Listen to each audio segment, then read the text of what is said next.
Shalom, puji Tuhan saudara, bersama dengan saya Pendeta Iwan Tangkebua di channel YouTube Infinity Ministry dengan tema bulan ini Kesatuan Tubuh Kristus. Mari kita buka Alkitab kita di dalam Matius 18 ayat yang ke-19. Dia berkata begini, "Dan lagi aku berkata kepadamu, jika dua orang daripadamu di dunia ini sepakat meminta apapun, juga permintaan mereka itu akan dikabulkan oleh Bapakku yang di surga." Saya tertarik dengan kata sepakat, saudara, karena kesepakatan itu adalah kekuatan. Makanya kuasa kesepakatan itu akan menghasilkan banyak hal dalam kehidupan kita. Kalau kita melihat apa gunanya kata sepakat itu, karena dikatakan begini, kuasa kesepakatan. Dalam Alkitab berkata kuasa kesepakatan, kesatuan, komunitas, ya, bergandengan tangan. Alkitab berkata dua menjadi satu itu bukan hal yang gampang, karena ada kata kerja, perlu proses. Dalam sebuah kesepakatan itu perlu proses karakter yang akan terus mempertajam kita melihat karya, melihat banyak hal yang Tuhan akan kerjakan lewat sebuah kesepakatan. Oh iya, dalam kesepakatan itu perlu proses untuk menjadi sepakat, untuk menjadi satu tujuan, satu visi. Perlu ada proses fotosintesis karakter, ya. Perlu ada proses saling menggesek di sana. Kenapa? Di mana Alkitab berkata begini, di mana ada 2-3 orang dia hadir, di mana ada orang yang sepakat dia hadir. Kehadirannya pasti memberi dampak yang positif. Oke, kita akan coba lihat Alkitab kita dalam doa Yesus, Yohanes, Injil Yohanes pasal yang ke-17 ayat 20. Dikatakan begini, saudara, kita akan baca bersama-sama. "Dan bukan untuk mereka ini saja aku berdoa, tetapi juga untuk orang-orang percaya kepadaku oleh pemberitaan mereka yang sudah mendengarkan firman, supaya mereka semua menjadi satu, sama seperti Engkau, ya Bapa, di dalam aku di dalam Engkau, agar mereka juga di dalam kita, supaya dunia percaya bahwa Engkau dan yang telah mengutus aku." Tolong perhatikan, kesepakatan itu pada ujung-ujungnya berdampak menjadi berkat.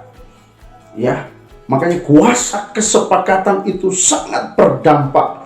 Walaupun kesepakatan itu akan memperoleh proses karakter, penyatuan, sehingga menyatukan satu visi kita berdampak membawa berkat, merekrut orang datang kepada Yesus. Jadi kuasa kesepakatan itu perlu apa, saudara?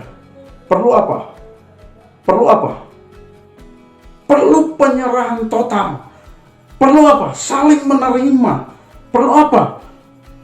Paulus berkata begini, "Hidupku bukan aku lagi, melainkan Kristus." Dalam komunitas kita perlu proses. Dalam sebuah kesepakatan dengan orang lain, kita perlu proses. Kita tidak bisa hidup tanpa komunitas, tanpa orang lain. Kita saling membutuhkan, saudara.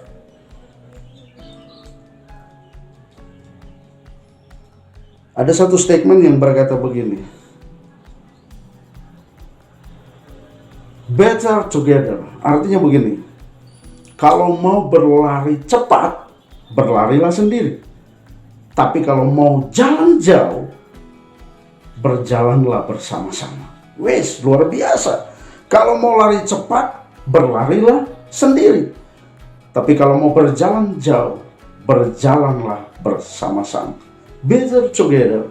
Tolong perhatikan, saudara, apa lagi yang dihasilkan. Mari coba kita lihat dalam kitab Pengkhotbah pasal 4 ayat yang ke-12. Pengkhotbah pasal 4 ayat 12, dia berkata begini. Pengkhotbah 4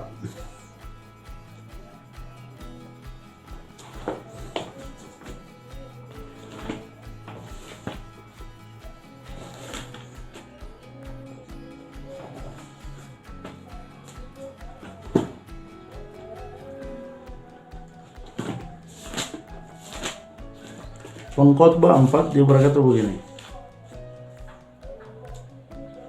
Ayat yang ke-12. Dan bila mana seorang dapat dikalahkan, 2 orang akan dapat bertahan.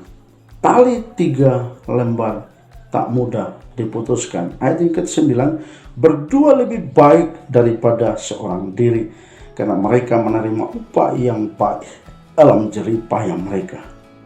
Karena kalau mereka jatuh, yang seorang mengangkat temannya, tetapi wahai orang yang jatuh yang tidak mempunyai orang lain, mereka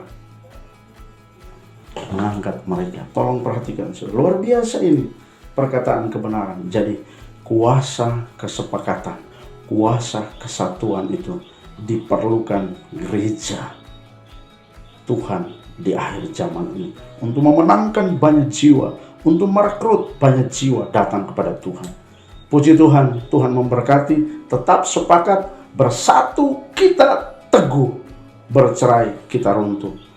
Percayalah prinsip, apapun yang kita alami, sesakit apapun, gereja perlu bersatu untuk memenangkan jiwa dan menjadi berkat buat banyak orang di dalam bangsa kita. Tuhan memberkati. Shalom.